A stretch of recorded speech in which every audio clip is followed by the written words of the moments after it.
Um, Justine Leun wrote a piece in maybe not the last issue, the one before that, of the New York Review of Books, and I happened to read it, and I found it to be so compelling. I shared it with Abby and with our producer Olivia, and we just that was really the impetus for this show.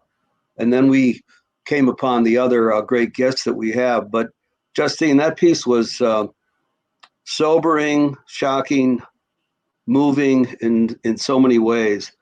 As I recall, you had correspondence with a large number of women at facilities around the country. I think in 19 states, maybe 20 something different facilities.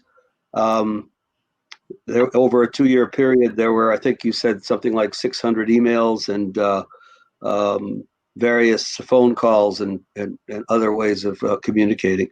Um, it was absolutely amazing to me because and I'm certainly not an expert in this area, but I thought maybe I knew a little more than I knew, and just the stunning facts of 80% of women inmates being mothers, and just what COVID, for example, does to that in terms of cutting off communication and contact and so forth. Um, is there a silver lining here that you've seen from the last 6 or 7 months of this pandemic? Is it Uh, is it bringing people like us? Is it getting these issues on the radar screen of people who are trying to prompt discussions like we are? Is that one of the things? yeah, I mean, well, first of all, thank you for reading it, and I'm glad that it sort of it resonated. Um, Silver lining. It's hard to talk about a silver lining with subjects like this, where it's just so sad and there's so much darkness to it. But I do think that that's correct. I did find I have been working on the subject of women in prison for nearly 2 years, and certainly a big part of what interested me to begin with, and what continues to be the focus of my work, is gender-based criminalization. So the specific ways in which women are criminalized, and the reasons women are incarcerated, which are quite distinct from why men are criminalized and incarcerated. Um, and so I have been very interested in that and have been reporting on that.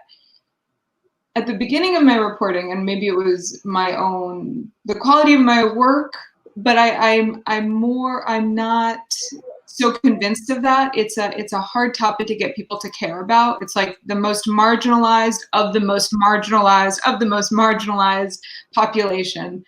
And I came up, maybe for the first year, against enormous, like, just so many more silences, more rejections, and kind of nobody caring, in me saying, this is really important, listen to this story, than I've ever had before in my life.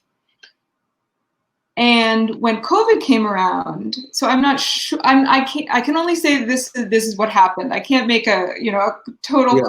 link. Immediately published 3 large pieces with no trouble, with 3 different publications within the span of a few months, about incarcerated women, about COVID. So there was something to the pandemic that focused people in on maybe populations that they previously disregarded or weren't interested in. And of course, editors are part of the bigger population, so they too were like, huh. And I just found a lot more openness to talking about these issues. Maybe it's a silver lining, I hope.